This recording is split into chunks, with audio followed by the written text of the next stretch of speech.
হরে কৃষ্ণ। আজ 11ই চৈত্র 1431 ও 25শে মার্চ 2025 মঙ্গলবার একাদশী পাপমোচনী। এই পাপমোচনী একাদশীর দিনে আমি শ্রীমদ্ ভাগবতম পাঠ করছি। আজ আমি পাঠ করছি শ্রীমদ্ ভাগবতমের চতুর্থ স্কন্ধ প্রথম ভাগ অষ্টম অধ্যায় ধ্রুব মহারাজের গৃহত্যাগ ও বনগমনের শ্লোক 8 থেকে 16। নারায়ণ হে নারায়ণ ভবভয়হরণম নারায়ণ লক্ষ্মীকান্তম কমলনয়নম মঙ্গলচরণম নারায়ণ। শ্লোক 8। জায়ে উত্থান পাদস্য সুনীতি সুরুচিস্তয় সুরুচি প্রেয়সী পত্তুর্নে তোরা যৎসুত ধ্রুব। অনুবাদ: মহারাজ উত্থানপাদের সুনীতি এবং সুরুচি নামক দুই পত্নী ছিলেন। সুরুচি ছিলেন মহারাজের অত্যন্ত প্রিয়, কিন্তু সুনীতি যার পুত্র ছিলেন ধ্রুব, তিনি রাজার ততটা প্রিয় ছিলেন না। তাৎপর্য: মহর্ষি মৈত্রেয় রাজাদের পুণ্যকর্মের কথা বর্ণনা করতে চেয়েছিলেন। প্রিয়ব্রত ছিলেন স্বয়ম্ভুব মনুর প্রথম পুত্র এবং উত্থানপাদও ছিলেন দ্বিতীয়, কিন্তু মহর্ষি মৈত্রেয় প্রথমেই উত্থানপাদের পুত্র ধ্রুব মহারাজের কাহিনী বর্ণনা করতে শুরু করেছিলেন, কারণ মৈত্রেয় পুণ্য কার্যকলাপের বর্ণনা করতে অত্যন্ত আগ্রহী ছিলেন। ধ্রুব মহারাজের জীবনের ঘটনাবলী ভক্তদের কাছে অত্যন্ত আকর্ষণীয়। তার পবিত্র কার্যকলাপ থেকে শিক্ষা লাভ করা যায় কিভাবে জড় বিষয় থেকে মুক্ত হয়ে কঠোর তপস্যা এবং কৃচ্ছ সাধনের দ্বারা ভগবদ ভক্তি বৃদ্ধি করা যায়। পুণ্যবান ধ্রুব মহারাজের কার্যকলাপের শ্রবণের ফলে ভগবানের প্রতি শ্রদ্ধা বর্ধিত হয়, পরমেশ্বর ভগবানের সাথে প্রত্যক্ষ সম্পর্ক গড়ে ওঠে এবং অচিরেই ভগবদ ভক্তির চিন্ময় স্তরে উন্নীত হওয়া যায়। ধ্রুব মহারাজের তপস্যার দৃষ্টান্ত শ্রোতারা হৃদয়ে তৎক্ষণাৎ ভক্তিভাব হরে কৃষ্ণ। ধ্রুব মহারাজের তপস্যার দৃষ্টান্ত শ্রোতার হৃদয়ে তৎক্ষণাৎ ভক্তিভাব উৎপন্ন করতে পারে। ইতি শ্লোক 8। শ্লোক 9। একদা সুরুচে পুত্র মঙ্কমারোপ্য লালন উত্তমং নারুরুক্ষন্তং ধ্রুবং রাজাভ্যো নন্দত।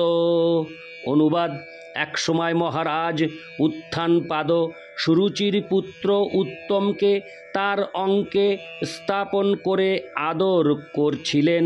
সেই সময় ধ্রুব মহারাজও রাজার কোলে উঠবার চেষ্টা করছিলেন, কিন্তু রাজা তাকে বিশেষ সমাদর করেননি। ইতি শ্লোক 9। শ্লোক 10। তথা চিকীর্ষ্যমাণং তং সপত্নাস্তনয়ং ধ্রুবম সুরুচি শৃণ্বত রাজ্ঞ শীর্ষ মাহাতি গর্বিতা। অনুবাদ: যখন শিশু ধ্রুব মহারাজ তার পিতার কোলে ওঠার চেষ্টা করছিলেন, তখন তার বিমাতা সুরুচি তার প্রতি অত্যন্ত ঈর্ষাপরায়ণ হয়ে অত্যন্ত গর্বিতভাবে রাজাকে শুনিয়ে শুনিয়ে বলতে লাগলেন। তাৎপর্য: রাজা অবশ্য তার দুই পুত্র উত্তম এবং ধ্রুব উভয়ের প্রতি সমান স্নেহপরায়ণ ছিলেন। তাই তিনি ধ্রুব এবং উত্তম উভয়কেই কোলে নেওয়ার জন্য স্বাভাবিকভাবে উন্মুক্ত ছিলেন, কিন্তু রানী সুরুচির প্রতি পক্ষপাতিত্বের ফলে তিনি অন্তরে চাইলেও ধ্রুব মহারাজকে স্বাগত জানাতে পারেননি। মহারাজ উত্থানপাদের মনোভাব সুরুচি বুঝতে পেরেছিলেন এবং তাই তিনি মহাগর্ব ভরে তার প্রতি রাজার অনুরাগের কথা বলতে শুরু করেছিলেন। নারীদের স্বভাবই এই রকম। কোনো স্ত্রী যখন বুঝতে পারেন যে তিনি তার পতির প্রিয়, তখন তিনি অন্যায়ভাবে সেই সুযোগের অসদ্য ব্যবহার করতে চান। এই প্রবণতা স্বয়ম্ভুব মনুর অতি উন্নত পরিবারেও পরিলক্ষিত হয়। অতএব সিদ্ধান্ত করা যায় যে এই প্রকার স্ত্রী স্বভাব সর্বত্রই বিদ্যমান। ইতি শ্লোক 10। শ্লোক 11। ন বৎস নৃপতের্ধিষ্যং ভবানারোড়ুমোর্হতি ন গৃহীত, হরে কৃষ্ণ, ন গৃহীত ময়া যত্তং কুক্ষাবপি নৃপাত্তজ। অনুবাদ: রানী সুরুচি ধ্রুব মহারাজকে বললেন, হে বৎস, তুমি রাজ সিংহাসনে অথবা রাজার কোলে বসার যোগ্য নও। নিঃসন্দেহে তুমি রাজার পুত্র, কিন্তু যেহেতু তুমি আমার গর্ভে জন্মগ্রহণ করনি, তাই তুমি তোমার পিতার কোলে বসার যোগ্য নও। তাৎপর্য: সুরুচি অত্যন্ত গর্ব ভরে ধ্রুব মহারাজকে বলেছিলেন যে রাজার পুত্র হওয়াই রাজার কোলে অথবা রাজ সিংহাসনে বসার যোগ্যতা নয়, সেই যোগ্যতা নির্ভর করে তার গর্ভে জন্মগ্রহণ করার উপর। পক্ষান্তরে বলা যায় যে তিনি পরোক্ষভাবে ধ্রুব মহারাজকে বলেছিলেন যে তিনি রাজার পুত্র রূপে জন্মগ্রহণ করলেও অন্য রানীর গর্ভে তার জন্ম হওয়ার ফলে তিনি তার বৈধ পুত্র ছিলেন না। ইতি শ্লোক 11। শ্লোক 12।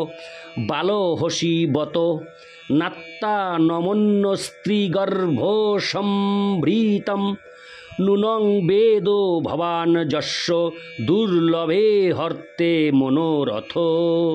অনুবাদ: হে বৎস, তুমি জানো না যে আমার গর্ভে জন্মগ্রহণ না করে তুমি অন্য কোনো স্ত্রীর গর্ভে জন্মগ্রহণ করেছ। তাই তোমার জেনে রাখা উচিত যে তোমার এই প্রচেষ্টা ব্যর্থ। তুমি এমন একটি বাসনা পূর্ণ করার চেষ্টা করছ যা পূর্ণ হওয়া অসম্ভব। তাৎপর্য: শিশু ধ্রুব মহারাজ, হরে কৃষ্ণ, শিশু ধ্রুব মহারাজ স্বভাবতই তার পিতার প্রতি আসক্ত ছিলেন। তার জানা ছিল না যে তার দুই মাতার মধ্যে পার্থক্য ছিল।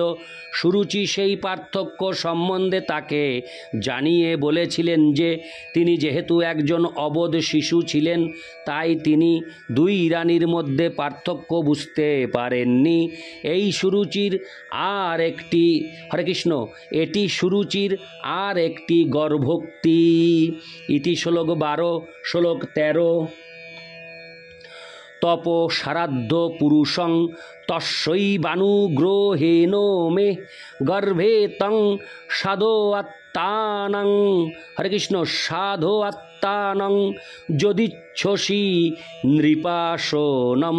অনুবাদ: তুমি যদি রাজ সিংহাসনে আরোহণ করতে চাও তাহলে তোমাকে কঠোর তপস্যা করতে হবে।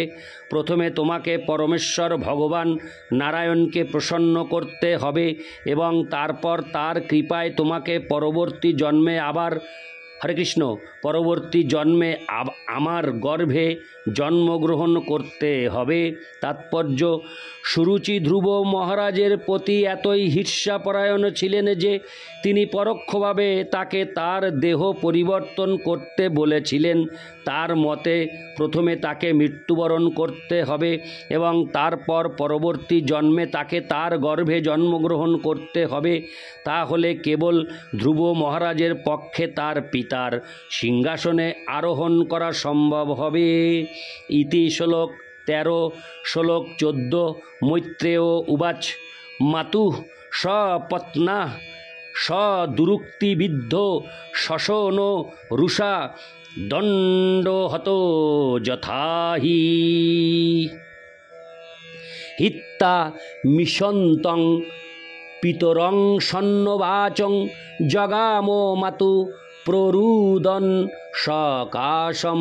অনুবাদ: মৈত্র ঋষি বললেন, হে বিদুর, তার বিমাতার কর্কশ বাক্যের দ্বারা আহত হয়ে ধ্রুব মহারাজ দণ্ডাহত সর্পের মতো মহাক্রোধে দীর্ঘ নিঃশ্বাস ত্যাগ করতে লাগলেন।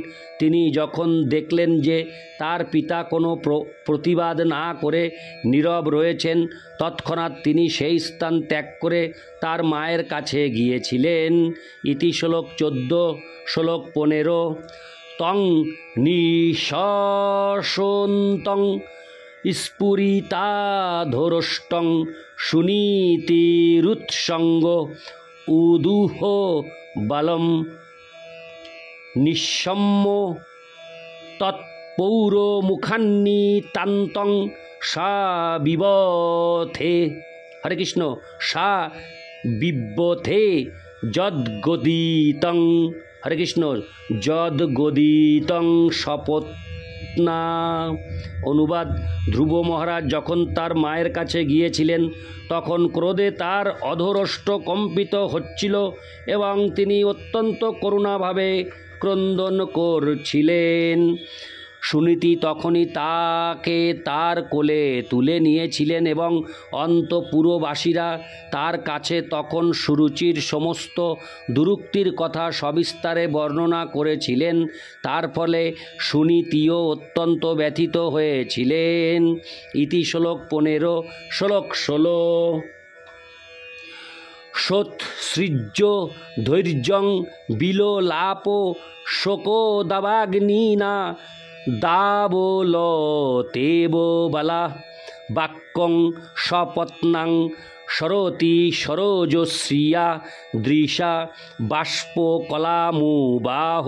অনুবাদ: এই ঘটনা সুনীতির কাছে অসহ্য হয়েছিল। তিনি দাবাগ্নির মধ্যে স্থিত লতিকার মতো শোকাগ্নিতে দগ্ধ হয়ে রোদন করেছিলেন। হরেকৃষ্ণ। করেছিলেন। তার সপত্নীর বাক্য যতই তার স্মরণ পথে উদিত হতে লাগল, ততই তার কমলের মতো সুন্দর মুখমণ্ডল অশ্রুধারায় সিক্ত হয়েছিল এবং তখন তিনি এইভাবে মনোভাব ব্যক্ত করেছিলেন। তাৎপর্য: মানুষ যখন ব্যথিত হয় তখন সে ঠিক দাবাগ্নিতে দগ্ধ পত্রের মতো অনুভব করে। সুনীতির অবস্থা ঠিক সেই রকম হয়েছিল। যদিও তার মুখমণ্ডল ছিল পদ্মের মতো সুন্দর, তবুও তা তার সতীনের দুরুক্তিরূপ অগ্নিতে দগ্ধ হয়ে শুষ্ক হয়েছিল। নারায়ণ হে নারায়ণ ভবভয়হরণম নারায়ণ।